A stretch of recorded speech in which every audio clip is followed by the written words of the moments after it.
Remember that time that Troy Aikman called Robert Woods the best wide receiver in football? That was pretty funny. Robert Woods is not the best wide receiver in football. He is good, though, and definitely kind of, I think, will fill that role that they were hoping Julio Jones would fill last year in Tennessee, of a good number 2 receiver to take some of the pressure off of Brown. And also, potentially, when Brown gets the extra attention, you can now use Woods in a way where he can get more yards than anyone else you were throwing out there. They had some okay talent at wide receiver, but no one who was really, I would consider, a good number 2.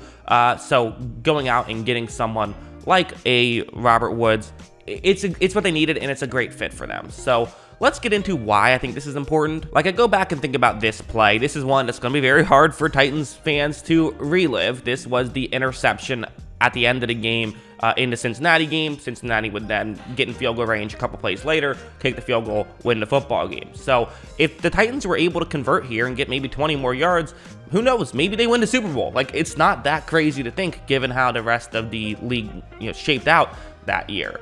This is the route. You see how it can work. It can get into a gap in coverage. Right when this play begins, you also notice that it's not really open. Eli Apple's doing a good job of covering it, and maybe, there could have been some more clever route running to allow this to get a little bit more separation, but the reality is, a wide receiver's job is to get open and make it easy for the quarterback. The wide receiver isn't doing that on this play. Robert Woods would have a better chance of getting open. That's just how that works. However, instead, this ball is going to get tipped up, it gets intercepted, and that was the last pass Ryan Tannehill would throw of the season. So it's stuff like this. It's guys not getting open, kind of the B guys not getting open, but also, listen, A.J. Brown doesn't always get open. And so when A.J. Brown doesn't get open, then this makes it easier to get to your second read and find someone else who is open instead of having to rely on A.J. Brown. So it all works together in a way, and that's why I think that it's just good to get Robert Woods. For example, something like this. Quite frankly, like the systems that Tennessee runs and the system that Sean McVay has ran in LA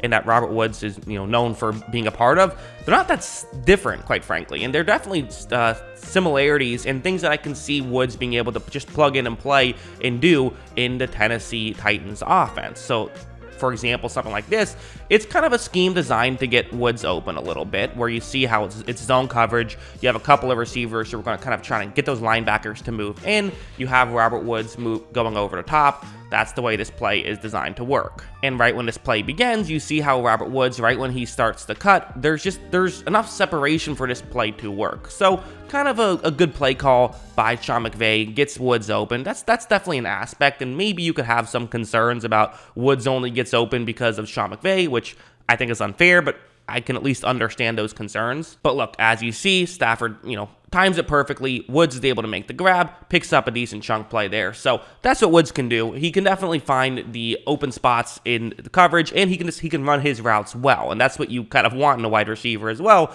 is someone who can just do every part of the route well. Whether it's a setup route or a route designed to get him to football, he can do that, and that can help when you don't really have that as of right now. And again, it can be simple stuff like this, where you're kind of just letting him work underneath. The way this play works is it's, again, zone coverage. Seattle's playing cover 2 zone right here, and what you're going to do is have a tight end run a deeper route, and Woods kind of just goes underneath in that little bubble before anyone is going to be covering. And the idea for the defense is, hey, if they try to throw it to someone underneath, we just run up and make a tackle. You're not going to get that many yards. We're cool with this. However, right when this play begins, you can see that Woods is, again, he's open, and the concept allows for a little bit more space, so this makes it more difficult to just easily run up and make a tackle. Again, Sean McVay, very good at play calling, scheming guys open, so that's certainly going to be a very real thing. But as you see, Stafford's able to hit Woods, who's then able to do good work after the catch and pick up a decent amount of yards. And so when you can do stuff like this, you can have Woods be an underneath guy with,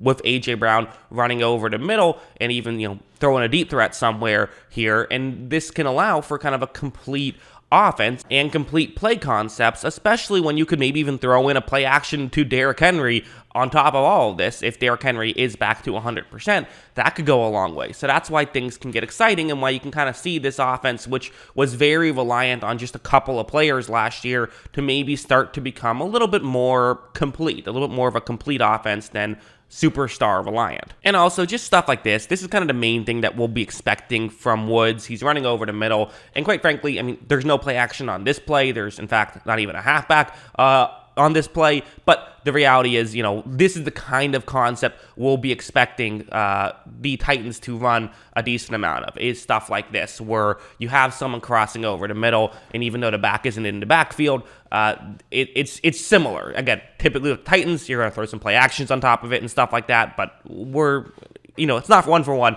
You get the idea. Look at how, right when this play begins, again, you're going to see Robert Woods, for one thing, does a great job at the stem portion of this route. The beginning part, he is not giving away what he's doing, and in fact, even kind of fakes that he's cutting to the outside a little bit, so towards the bottom of the screen, towards the sideline to Stafford's left. That's what he's kind of trying to sell as though he could be doing, which makes some sense, right? Why give the corner an advantage by letting him know where you're going? The whole point of the advantage you have as a wide receiver is they don't know where you're running, so use that to your advantage. Make things easier on yourself, and if you can get him out of position, this can widen those gaps. So then when Woods does cut over the middle, again, good work by everyone else to kind of clear out that middle area, but Woods beat the corner, which is what he has to do. So that's kind of similar to the, that first Titans play I showed you, right? Where there was the bubble over the middle to make the throw, but then Eli Apple was able to come in and make the play. Well, someone like Robert Woods can at least make it more difficult for a corner to go in and make that play, and it's just going to get you the ball down the field more consistently. So that's why I really like this move, and of course, it certainly helps that you didn't give up much for him.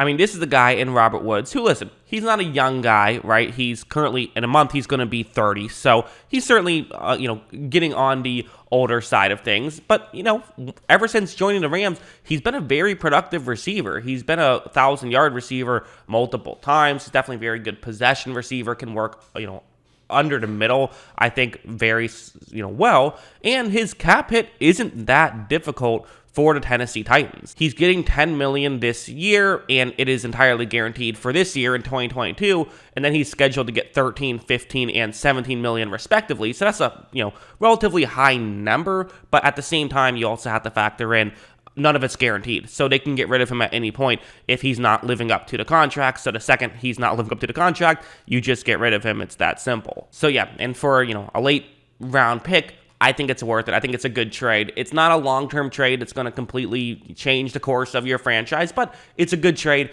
to acquire more talent, and it's better than overpaying someone in free agency. I'd rather do this with, Robert Woods than I would someone like maybe a Christian Kirk, who's kind of a similar tier player, and you're giving him a lot more money. So yeah, that's what I think of all of this. What do you guys think? Let me know in the comments below. What are your thoughts on Robert Woods going to the Tennessee Titans? Always love hearing from you, and of course, as always, thanks for watching.